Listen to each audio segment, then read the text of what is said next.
మనము ఈరోజు చెప్పుకున్న టాపిక్ ఏంటంటే ఈ యొక్క sexual reproduction in flowering plants అంటే మొక్కలలో లైన్ జరుగుతున్న టాపిక్ అంతా తీసుకుంటే అందులో మనకు కొన్ని టాపిక్స్ ఉన్నాయి చూడండి. ఇక్కడ పాలిన్ అండ్ పిస్టిల్ ఇంటరాక్షన్ అంటే ఈ యొక్క పుప్పొడి మరియు లేదా పరాగరేణువు మరియు అండకోశం మధ్య ఇంటరాక్షన్, వాటి మధ్య ఏ రిలేషన్ ఉంటుందన్న టాపిక్. దాని తర్వాత ఆర్టిఫిషియల్ హైబ్రిడేషన్ అంటే కృత్రిమ సంకరీకరణము, తర్వాత డబుల్ ఫర్టిలైజేషన్ లేదా ద్విఫలదీకరణ, తర్వాత post fertilisation structure and events అంటే ఫలదీకరణ అనంతరము మనకు ఆ యొక్క వాటి నిర్మాణాలు ఎలాంటి మార్పులు వస్తాయి టాపిక్. దాని తర్వాత ఎండోస్పెర్మ్ అంటే అంకుర చదువు టాపిక్స్ ఉన్నాయి.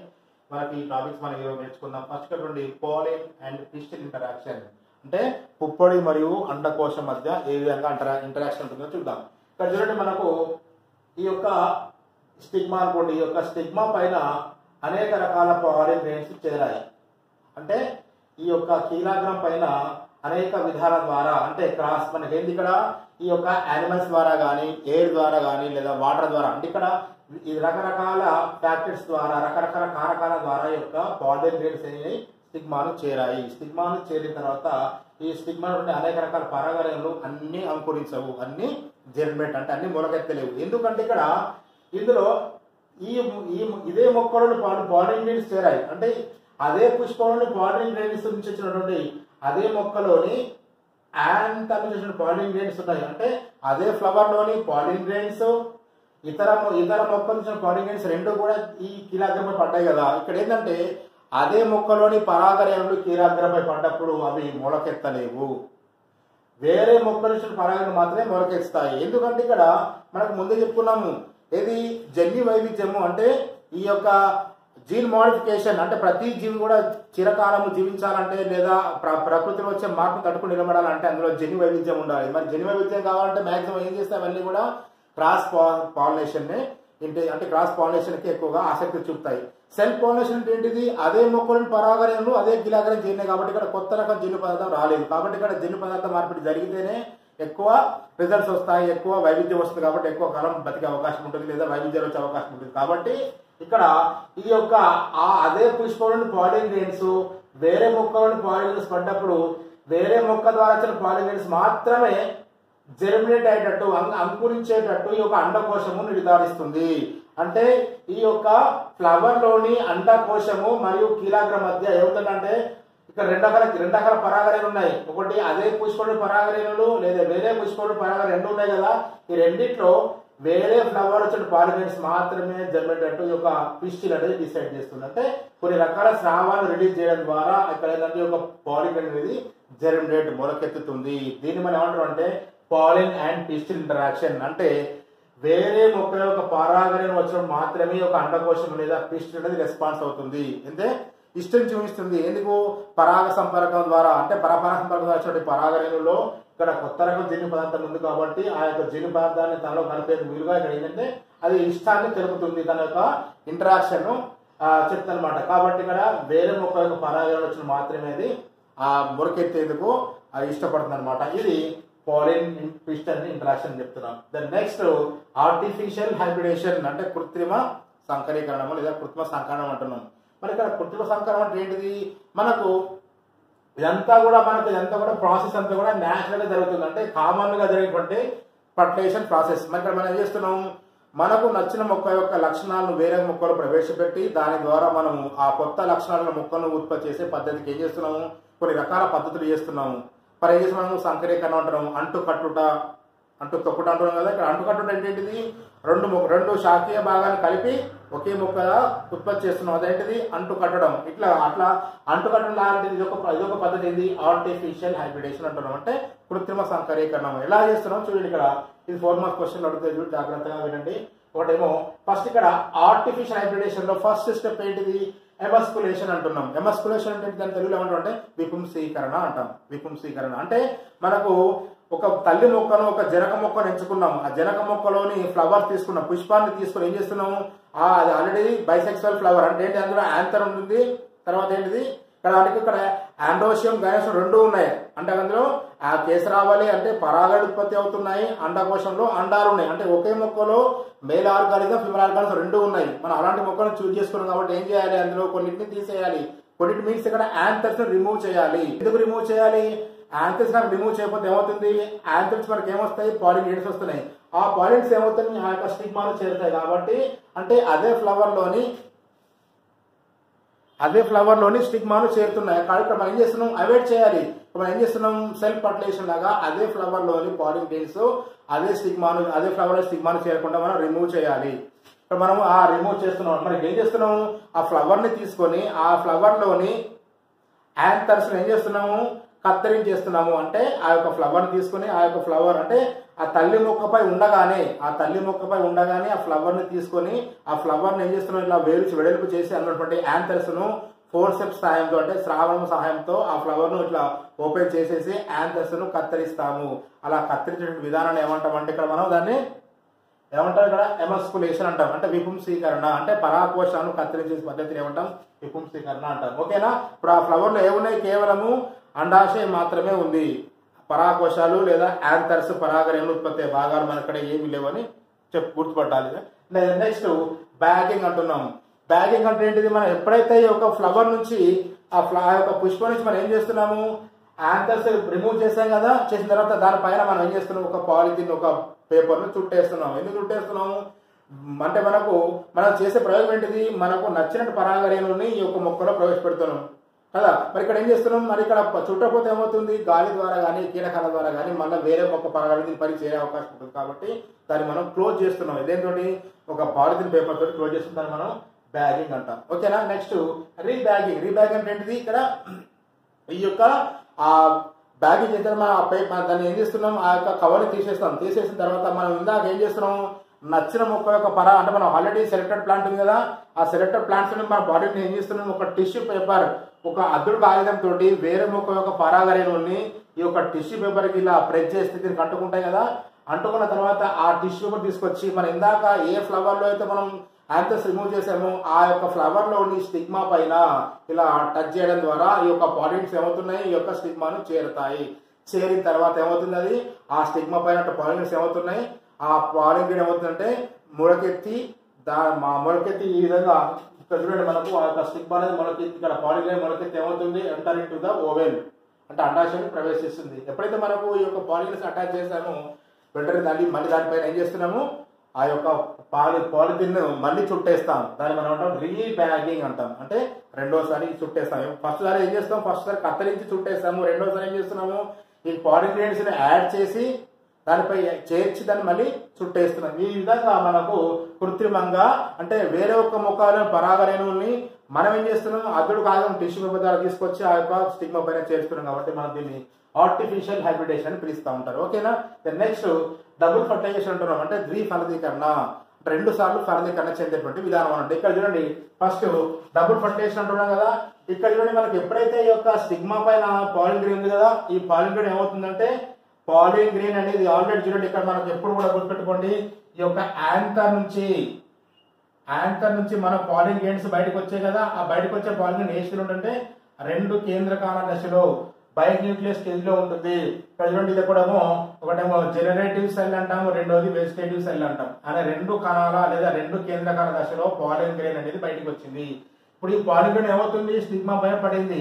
పడ్డ తర్వాత ఇక్కడ ఏమవుతుందంటే ఈ యొక్క చూడండి ఈ యొక్క వెజిటేటివ్ సెల్ అనేది ఏం చేస్తుంది, ఇక్కడ జనరేటివ్ సెల్ వెజిటేటివ్ సెల్ ఉన్నాయి కదా.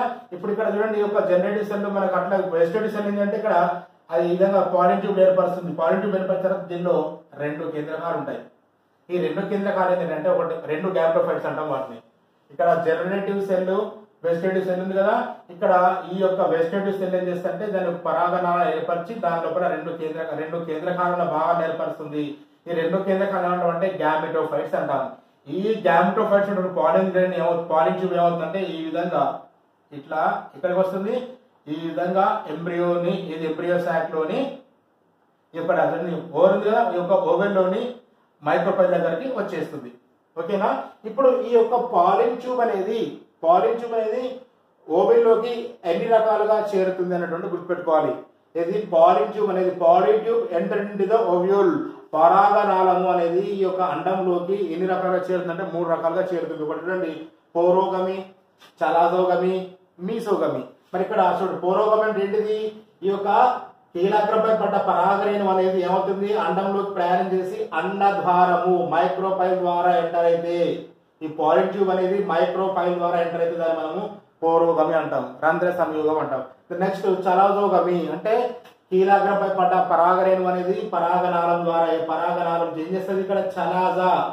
చూడండి చలాజా అంటే ఏంటిది, రెండు రకాల ఇంటెగ్మెంట్స్ ఉన్నాయి కదా, ఇక్కడ అండ కవచాలు కదా, ఈ యొక్క అండ కవచాలు కలిసే ప్రదేశం ఏంటిది చలాజా.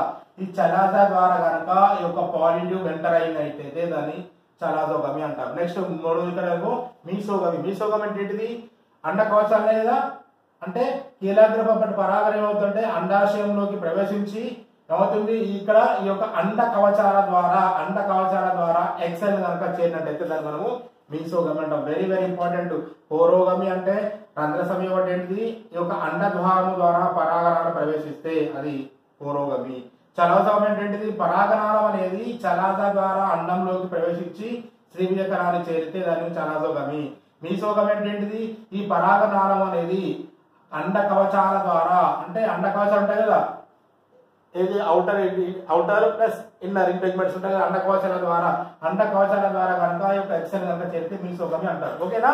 ఇప్పుడు మనకి ఈ మూడు విధానాల ద్వారా ఏదో ఒక విధానం ద్వారా ఏమైంది, పాలిన్ ట్యూబ్ అనేది ఎక్కడికి వచ్చింది, ఎక్సెల్ దాకా వచ్చింది, అంటే ఇక్కడ మనకు మైక్రోపైల్ దాకా వచ్చింది. ఇప్పుడు మనకి ఏంటంటే చూడండి, ఇది పాలిన్ ట్యూబ్.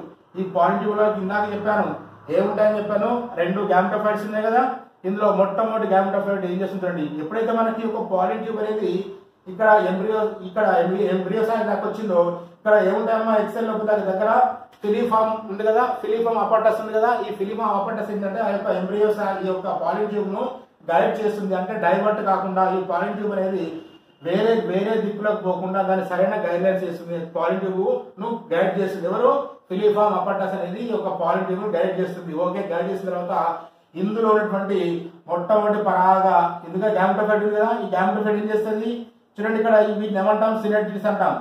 సినర్జిడ్స్ పైన ఏముంది, ఎక్సెల్ ఉంది. ఇప్పుడు ఈ యొక్క ఎక్సెల్ చేయాలంటే ఏం చేయాలి, ఇక్కడ సైడ్ లో ఏమున్నాయి, సినర్జిడ్స్ ఉన్నాయి కదా, ఈ సినర్జిడ్స్ ఫస్ట్ ఒక సినర్జిడ్ ను డామేజ్ చేస్తుంది. అంటే ఈ గ్యామెటోఫైట్ అనేది ఈ యొక్క సినర్జీస్ లోకి ఎంటర్ అయ్యి ఈ సినర్జీ ను డామేజ్ చేసి తర్వాత దేనికి చేరుతుంది, ఎక్సెల్ ను చేరుతుంది. అంటే ఇక్కడ ఎక్సెల్ అంటే ఏంటి, మనకు సిబిఏ అంటాం. ఇది ఏ స్టేజ్ లో ఉంటుంది, మనకు ఎక్సెల్ అనేది ఎప్పుడు కూడా అప్లాయిడ్ స్టేజ్ లో ఉంటుంది.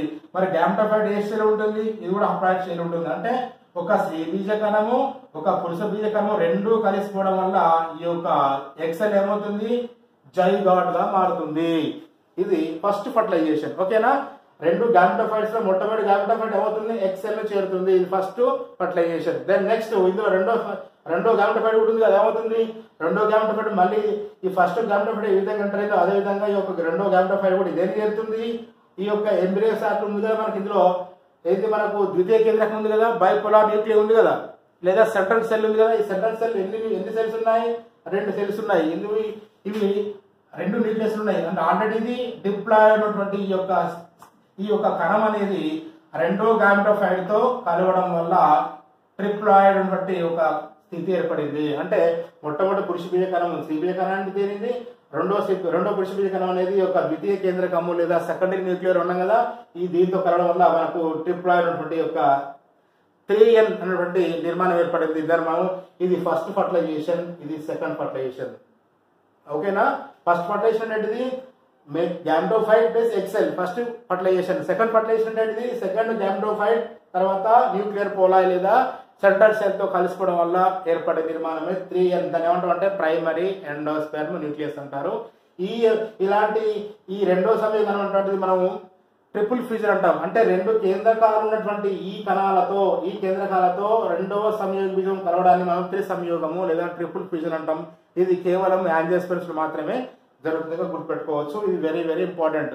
సో ఇక్కడ మనకు ఫస్ట్ ఫర్టిలైజేషన్, సెకండ్ ఫర్టిలైజేషన్. అక్కడ చూడండి ఏమన్నాం, డబుల్ ఫర్టిలైజేషన్ అంటే 2 సార్లు ఫర్టికరణ చెందడము. మొట్టమొదటి పురుష బీజ కణము ఎక్సెల్ తో కలుస్తుంది, రెండో గ్యామెటోఫైట్ ఏమో ఈ యొక్క ద్వితీయ కేంద్రం కలిసిపోవడం వల్ల ఏర్పడేది 3N. ఇది ట్రిప్లాయిడ్ స్టేజ్ లో ఉంటుంది, త్రైస్థితిలో ఉంటుంది అనమాట. ఇప్పుడు మనకు ఈ యొక్క ఫలికరణ జరిగిన తర్వాత ఇక్కడ ఏం జరుగుతుందంటే అన్ని వచ్చడానికి ఇక్కడ కేవలం జైగోట్ మాత్రమే ఉంది. తర్వాత వీటి పక్కన ఏముంటాయి, సినర్జీస్ ఉన్నాయి. సినర్జీస్ నశించిపోతాయి, తర్వాత యాంటీపోడ్స్ నశించిపోతాయి. కేవలం ఇందులో జైగోట్ సంయుక్త బీజం మరియు ద్వితీయ కేంద్రకం ఉంది కదా, ఇది 3N. పెన్ ఈ మాత్రమే ఉన్నాయి. ఇప్పుడు దీన్ని మనం అంటామంటే మరి ఏంది జైగోట్ అంటాం. ఈ జైగోట్ అనేది అనేక మార్పులకు లోనై ఏమవుతుంది, చివరకు మనకు ఎంబ్రియోగా మారుతుంది. అంటే జైగోట్ అనేది ఎంబ్రియోగా మారుతుంది. ఓకేనా? ఫర్టిలైజేషన్ తర్వాత జైగోట్ అనేది అనేక చూడండి, ఇక్కడ ఒక కణంతో యొక్క జైగోట్ అనేది 2 కణాలు ఏర్పరిచింది. 2 మనకు 4 విధంగా అనేక సార్లు సమవిధంగా జరుపుకొని మనకి ఏంటంటే ఫస్ట్ ఏమో గ్లోబ్యులర్ ఎంబ్రియోగా అంటే గోళాకార పిండంగా మారుతుంది. దాని తర్వాత మళ్ళా మార్పులోకి వచ్చినది హృదయాకార హార్ట్ షేప్ ఎంబ్రియో అంటే హృదయాకార ఎంబ్రియోగం. తర్వాత ఫైనల్ ఏమవుతుంది, జైగోట్ అనేది ఫైనల్ గా 2 కార్టిలేజ్ బీజదళాలు మరియు రాడికిల్ తర్వాత ప్లూమ్యూల్ అనే భాగాలు చూడండి, ప్లూమ్యూల్ కార్టిలేజ్ రాడికిల్ సస్పెన్సర్ అనే భాగాలతో పూర్తిగా అభివృద్ధి చెందిన పిండముగా మారుతుంది. అంటే సంయుక్త బీజం అనేది పిండముగా మారింది. ఇది మనకు post fertilisation structures and events అంటే ఫలదీకరణలో జరిగే మార్పులుగా చెప్పుకోవచ్చు. ఓకేనా? ఇప్పుడు మనకు జైగోట్ అనేది ఏమైంది, ఎంబ్రియోగా మారింది. దెన్ నెక్స్ట్ ఇక్కడ ఏముంది, పెన్ ఉంది కదా, ఇదేమవుతుంది, ఈ యొక్క పెన్ ప్రైమరీ ఎండోస్పర్మ్ న్యూక్లియస్ అనేది అంటే ప్రాథమిక ద్వితీయ కేంద్రకం అనేది ఏమవుతుంది, ఇక్కడ చూడండి సెంట్రల్ సెల్ ఉంది కదా, ఇక్కడ సెంట్రల్ సెల్ అంటే ఈ సెల్ ఉంది కదా, సెంట్రల్ సెల్ అనేది సెంట్రల్ సెల్ ఏమవుతుంది, ఫర్టిలైజేషన్ లో పాల్గొంటుంది. ఫర్టిలైజేషన్ లో పాల్గొని ఏమవుతుంది, అది పెన్ గా మారుతుంది, ప్రైమరీ ఎండోస్పర్మ్ న్యూక్లియస్ గా మారుతుంది. ఆ తర్వాత ఏమవుతుంది, పెన్ అనేది కాస్త పెక్ ప్రైమరీ ఎండోస్పర్మ్ సెల్. ఇక్కడ ఏంటంటే న్యూక్లియస్, ఇక్కడ న్యూక్లియస్ ఏమవుతుంది, ఇక్కడ అనేక సార్లు మైటాసిస్ అంటే ఇక్కడ సమగ్రంగా జరుపుకొని కణాల సంఖ్య అధికం చేసుకొని అదొక సెల్ గా మారుతుంది, ఆ సెల్ అనేది మళ్ళీ ఫైనల్ మనకి ఏంటంటే ఎండోస్పెర్మ్ అంటే అంకురచలంగా మారుతుంది. దాన్ని మనం ఎండోస్పెర్మ్ అంటాం. మరి ఒక ఎండోస్పెర్మ్ ఏం చేస్తుంది అంటే ఎండోస్పెర్మ్ అనేది ఈ యొక్క జైగోట్ ఎంబ్రియోగా మారే క్రమం లోపల ఈ యొక్క జైగోటుకు ఆహార పదార్థాన్ని అందించే భాగం ఏంటిది, ఎండోస్పెర్మ్. అంకురఛేదం అనేది సంయుక్త బీజం పిండంగా మారే క్రమం లోపల దానికి ఆహార పదార్థాలను సరఫరా చేస్తుంది. కొన్ని మొక్కలలో ఆ ఎండోస్పెర్మ్ పూర్తిగా వినియోగించుకుంటాయి. ఎప్పుడు జైగోట్ అనేది ఎంబ్రియోగా మారే క్రమం లోపల ఆ యొక్క ఎండోస్పెర్మ్ మొత్తం వాడుకుంటాయి. కొన్ని మొక్కలు వాడుకోకుండా ఉంటాయి. వాడుకుంటే వాటిని ఏమంటామంటే నాన్ ఎండోస్పెర్మిక్ అంటాం. అంటే ఏ మొక్కలలో అయితే ఎండోస్పెర్మ్ లేకుండా ఉంటుందో అంటే పూర్తిగా వినియోగించుకుంటాయో వాటిని నాన్ ఎండోస్పెర్మిక్ సీడ్స్ అంటాం. అంటే అంకురఛేద రహిత విత్తనాలు అంటాం. అంటే వాటిని అంకురఛేదం ఉండదు, ఎందుకంటే మొత్తం వినియోగించుకున్నాయి. ఏది జైగోట్ అనేది ఎంబ్రియోగా మారే క్రమం లోపల మొత్తం వినియోగించుకున్నాయి కాబట్టి మనం దాన్ని నాన్ ఎండోస్పెర్మిక్ అంటాం. ఉదాహరణ పీ ప్లాంట్, బఠానీ. మీరు చూడండి, బఠానీ గింజ తీసుకుంటే దాన్ని మనం రెండింటిని ఇట్లా బఠానీ గింజలో ఇట్లా 2 బీజాలు ఉంటాయి, దాన్ని వేరు చేస్తే మధ్యలో చిన్న అటాచ్డ్ పీస్ ఉంటుంది, దాన్ని మనం ఏమంటే ఎండోస్పెర్మ్ అంటాం. వాస్తవంగా అది ఎండోస్పెర్మ్ నిండుగా ఉండే కానీ ఆ యొక్క ఎంబ్రియో అనేది ఏది ఇక్కడ జైగోట్ ఎంబ్రియోగా మారి ఎంబ్రియో సీడ్ గా మారే క్రమంలో కూడా ఎండోస్పెర్మ్ మొత్తం ఇట్లా చేస్తుంది కాబట్టి మనం దాన్ని నాన్ ఎండోస్పెర్మిక్ అంటాం. ఉదాహరణకు పీ బఠానీ, తర్వాత వేరుశెనగ, తర్వాత డాలికస్ చిక్కుడు, తర్వాత నెక్స్ట్ ఎండోస్పెర్మిక్ అంటే కొన్ని మొక్కల్లో ఈ యొక్క జైగోట్ అనేది ఎంబ్రియోగా మారి సీడ్ గా మారే క్రమంలో కూడా ఎండోస్పెర్మ్ అనేది యూటిలైజ్ చేసుకోకుండా ఉంటుంది, అలాగే కనిపిస్తూ ఉంటుంది. దాన్ని మనం ఉదాహరణగా కొబ్బరి అంటాం. చూడండి, కొబ్బరిలో వాటర్ ఉంటుంది కదా, అది కూడా ఎండోస్పెర్మిక్ గా చెప్పుకోవచ్చు. అంటే మనకు తెల్లగా ఉన్న భాగము లిక్విడ్ గా ఉన్న భాగం 2 ఉన్నాయి కదా, ఆ 2 భాగాలు మనకి ఏంటంటే ఎండోస్పెర్మిక్ ఎగ్జాంపుల్ గా చెప్పుకోవచ్చు. ఇక్కడ కోకోనట్ మరియు రిసినస్ కమ్యూనిస్ అంటే ఆముదం మొక్క, ఆముదంలో కూడా మనకు అంకురఛేదం అలాగే ఉంటుంది, ఆ గింజలో మనకు చూస్తే కనిపిస్తుంది. అంటే ఇక్కడ ఆ యొక్క ఏది జైగోట్ అనేది సీడ్ గా మారే క్రమంలో కూడా ఎండోస్పెర్మ్ అనేది వాడుకోకుండా ఉంటే దాన్ని మనం ఎండోస్పెర్మిక్ సీడ్స్ అంటాం. వాడుకుంటే దాన్ని నాన్ ఎండోస్పెర్మిక్ సీడ్స్ అని పిలుస్తూ ఉంటారు. ఇది మనకు ఈరోజు టాపిక్. ఓకేనా? Thank you.